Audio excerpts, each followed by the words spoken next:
song goes, we build this house on hope and flame. And I feel that. Every voice in this room, every heart that keeps showing up, you are the builders of that hope. We are the dreams still under construction. But every builder knows before you raise the walls, you read the blueprint. Before you sign the contract, you read the fine print. At least that's what we should be doing. Because the catch, the hidden clause, rarely appears on the front page. It's always down there in the small letters, the part we skip when we're just ready to get on with it. Now, you might know this classic story. A man named Faust once made that mistake. He wanted everything, knowledge, pleasure, success, and he got it. All he had to do was sign the contract. But down at the bottom, it said, when the party's over, baby, your soul is mine. And so he lived large and died empty. That's one of the oldest warning labels in literature. Consider carefully what you're agreeing to. Now, fast forward a few centuries. In the years leading up to the 2008 housing crash, and some of you are old enough to remember that, people in this country were handed mortgage papers an inch thick.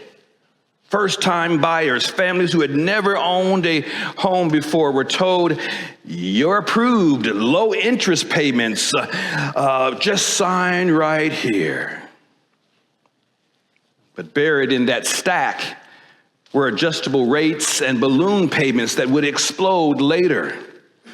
And when these teaser rates reset, foreclosure swept across communities and recession rippled across the globe. Now, whether it's an old legend about a man and his soul or a recent history related to the housing crisis, the pattern is the same. What you don't know about the agreement can still bind you. Not reading the fine print doesn't make it disappear, just makes the discovery all the more jarring. But here's the thing, none of us, or very few of us, actually do. Not in business, not in politics, not even in love do we read the fine print. We scroll to the bottom of the terms and click, I agree. So how many times have you heard lately, I didn't sign up for that? Or I didn't vote for that. Oh, yeah, you did. We take people at their slogans instead of their record. We elect leaders who swear to serve, then watch them trade compassion for convenience. Cut food for the hungry while feeding tax breaks to the rich. We let corporations sell us freedom through 10-page contracts that quietly claim ownership of our data, our labor, even our time. Look around, people are working 2 jobs and still can't afford rent. SNAP benefits are being slashed while grocery prices keep going up. I said, keep growing up. If you've been to the grocery store lately, you know that's the truth. Government employees go unpaid while politicians congratulate themselves on who's winning the shutdown argument. We live in a world that keeps breaking its word and naming the broken pieces progress. It's not just a legal problem, it's a moral one. Dr. King once said that America had given black people, in particular, black people a bad check, a promissory note that came back marked insufficient funds. But now, my friends, it's not just black folks that are getting that check. Dr. King called out the gap between what the nation said and what it did, between liberty and justice for all and who all actually meant. We know all don't necessarily mean all. But that was covenant language for Dr. King. He wasn't asking the country to make new promises. He was asking it to live up to the ones it had already made. Now, our theme this month, as Marlon said, is covenant. And I know that word covenant sounds a little ancient. It's one of those church words that should show up with a staff and a long beard saying, "Thy covenant." Do y'all like the word covenant in here? No, covenant. It's a big word. But let's be clear about something. There's a difference between a contract and a covenant. A contract is transactional, but a covenant, my friends, is relational. Covenant says, I will mean what I say even if you don't. I will stay in this with you because love calls me to. And some promises only pretend to be covenant. They wear the shape of faithfulness, but not its heart. Real covenant, my friends, never exploits. It binds us to what heals and frees us. So when we talk about covenant in this church, we're not talking about submission. We're talking about liberation. Liberation through integrity. Somebody say integrity. I just want to know if you're still with me. Because in a world that treats promises as disposable, integrity becomes an act of resistance. When words lose their weight, covenant becomes an act of rebellion. Now, before I come across too self-righteous, let me confess a little something to you. Have you ever heard of the phrase, black don't crack? It's about aging, and I have a theory about it. Black don't crack because we oil up. Some of you are like, what do they mean by oiling up? It's moisturizing. As a kid growing up, it was like Mama said, don't you walk out of that house ashy, because on dark skin, ash really shows up. And if you go to school, they're going to talk about you and your mama. So every auntie and every grandma had the same reminder, baby, lotion those knees. So after bathing, let me tell you, from the crown of my head to down to my toes, I lotion up. So a while back, so I'm always on the lookout for a really good lotion. So a while back, I brought this fancy new deep moisturizing lotion. It smelled good. It felt good. I used it every day for up to a month. But I noticed something. My skin just kept burning, and I was like, what's going on? I'm using a good lotion. What's going on? Body wash.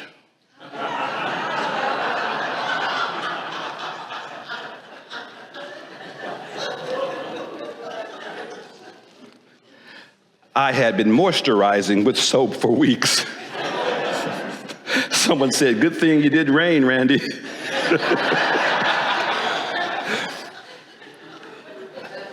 But forget the fine print. I didn't read the label. Yeah, black was certainly cracking then. But it made me wonder, how often do we do that? How often do we keep rubbing something into our lives because it feels familiar or smells good, without asking what it's made of? Now, I am also that guy who tried to build an IKEA desk without reading the instructions. Because come on, how hard can it be? Well, long story short, I had to disassemble and start from scratch. And I know I'm not the only one in this room. Oh, I saw somebody look over at her husband. I'm sorry. I ain't trying to start nothing. But most of us have done the same version of that. We've clicked "I agree" on a screen without reading a single line. Most of us have signed up for something we didn't fully understand. A job that drained us, a relationship that controlled us, a church that promised grace but practiced shame, a culture that sells comfort at the cost of conscience. When we don't read what we're agreeing to, we end up being complicit in our own disappointment. We end up like me with that bottle of lotion, doing something that looks right, but burns when it touches real skin or a real heart. But what happens when we flip the script, when someone actually does read what everyone else ignores?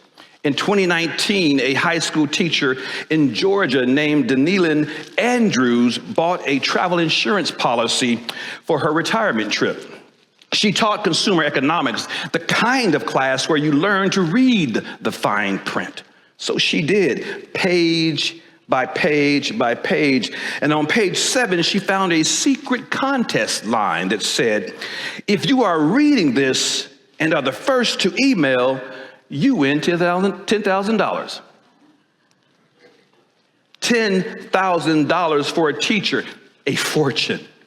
So she sent the email, and 23 hours later, the company called. She was the only one who spotted it.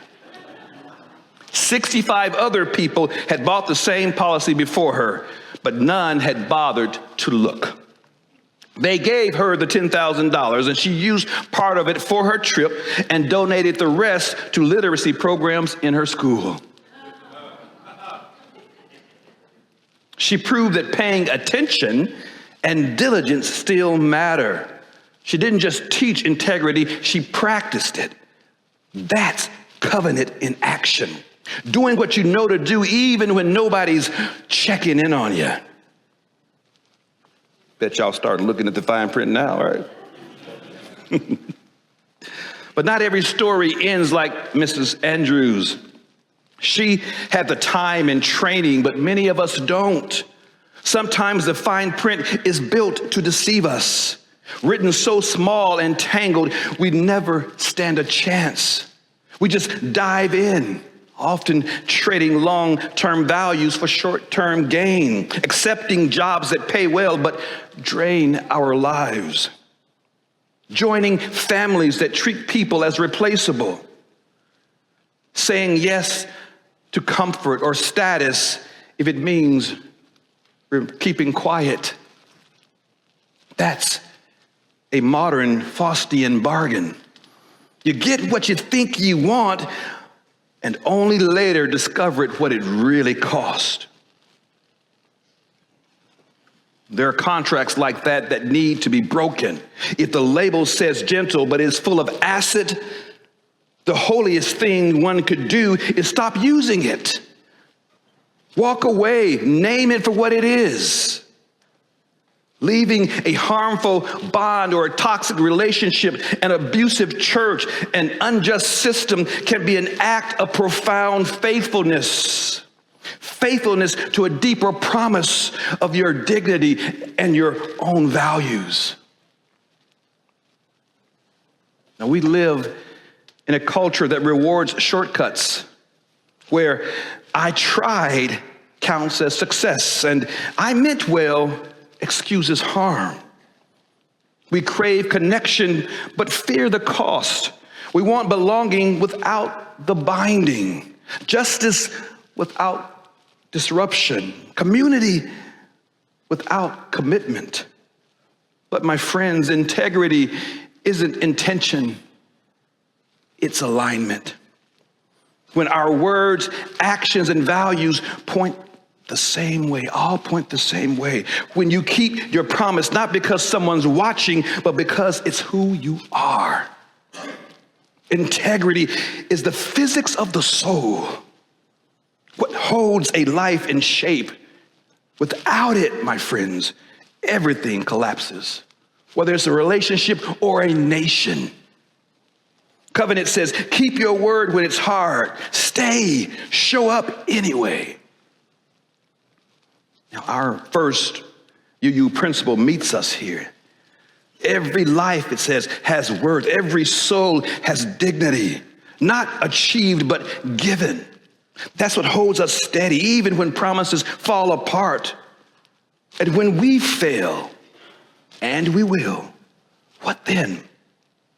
Covenant isn't about perfection. It's about returning and beginning again. Repair begins when we stop hiding the damage, name what was lost, and try again with honesty. That's not shame whispering, you're broken, you're not enough, and you've been watching, and the higher power is keeping the score.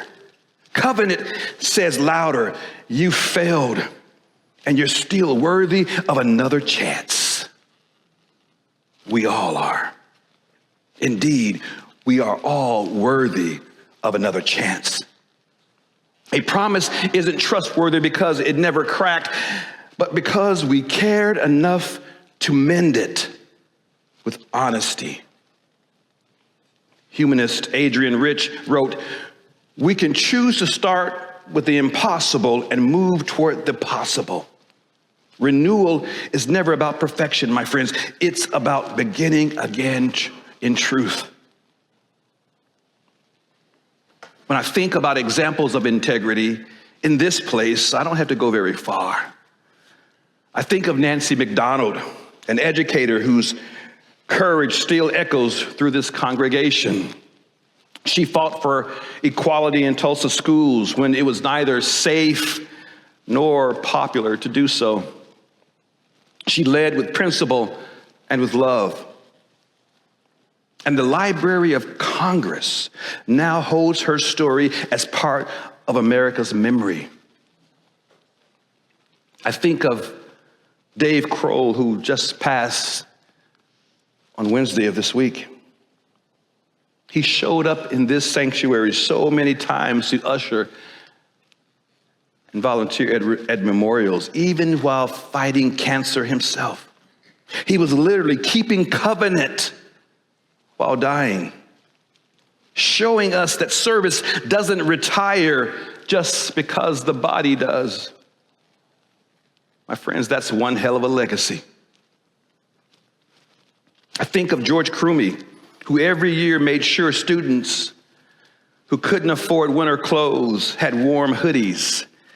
For some of those kids, it was the only warm thing they owned. That, my friends, is covenant stitched into fabric. And there are so many other examples in this place. But every week, we stand and we say together, love is the spirit of this church, our covenant. And I won't have you repeat it a third time, but you know what it is. Love is the spirit of this church. It's not just a beautiful poem. It's a covenantal agreement. We renew every week with each other and with the better angels of our natures. When we say love is the spirit of this church, we're not describing how we feel. We're declaring how we'll act. The fine print says love is patience when you want to snap. Love is curiosity when you'd rather judge someone else. It says love chooses to see the best rather than the worst in others. When we say service is its law, we're recognizing that love without action is just window dressing. Service is love translated into motion.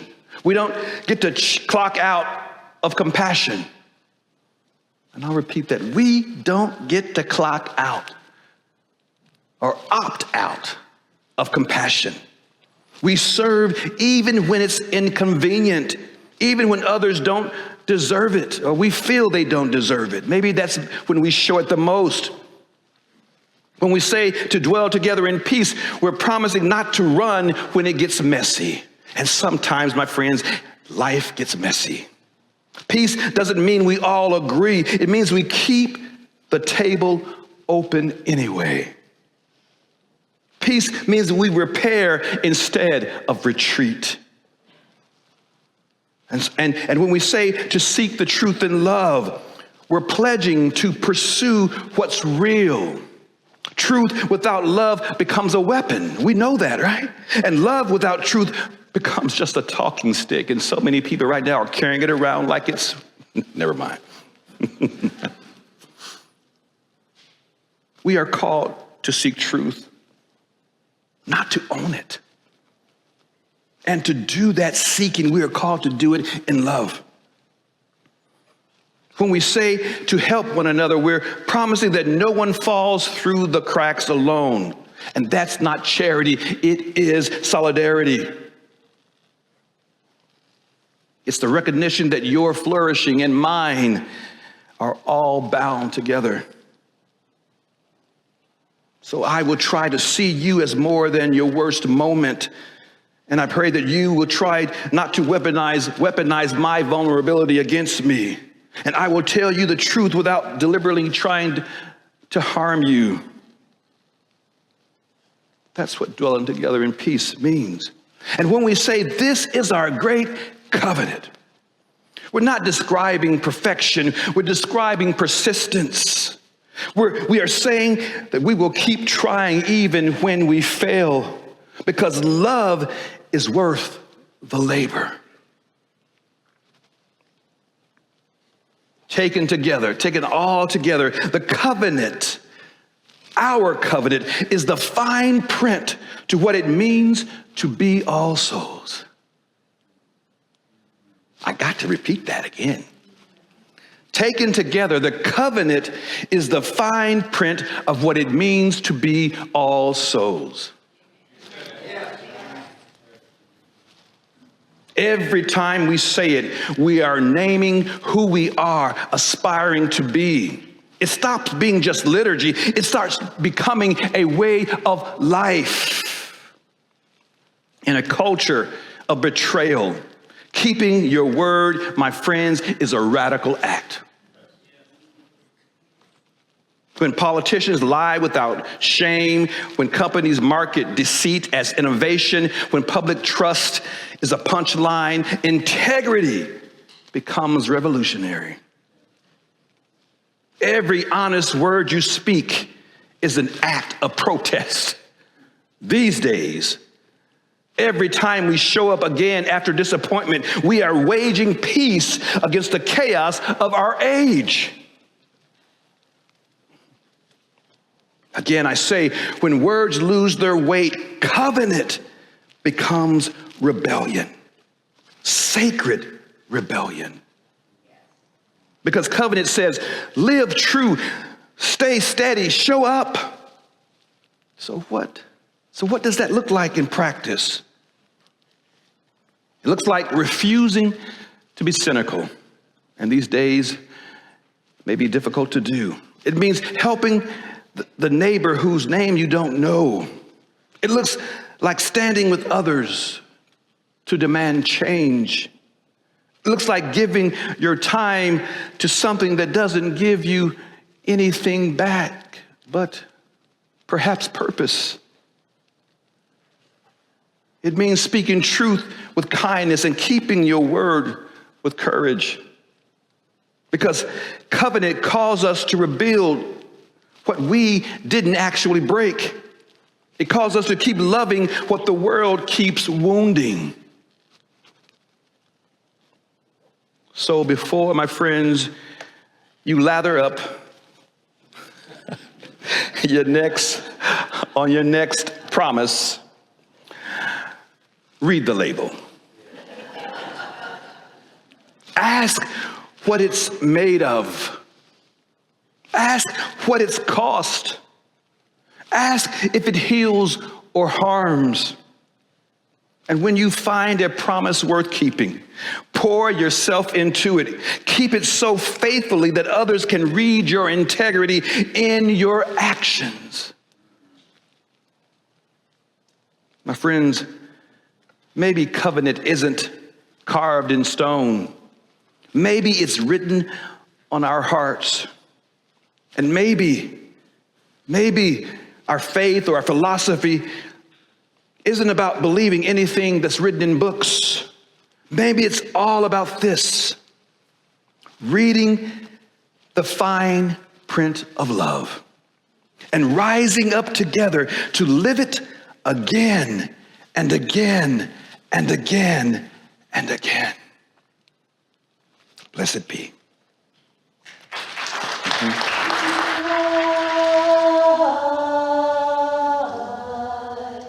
Humbly hearted, rise. Won't be divided, rise. With Spirit to guide us, rise.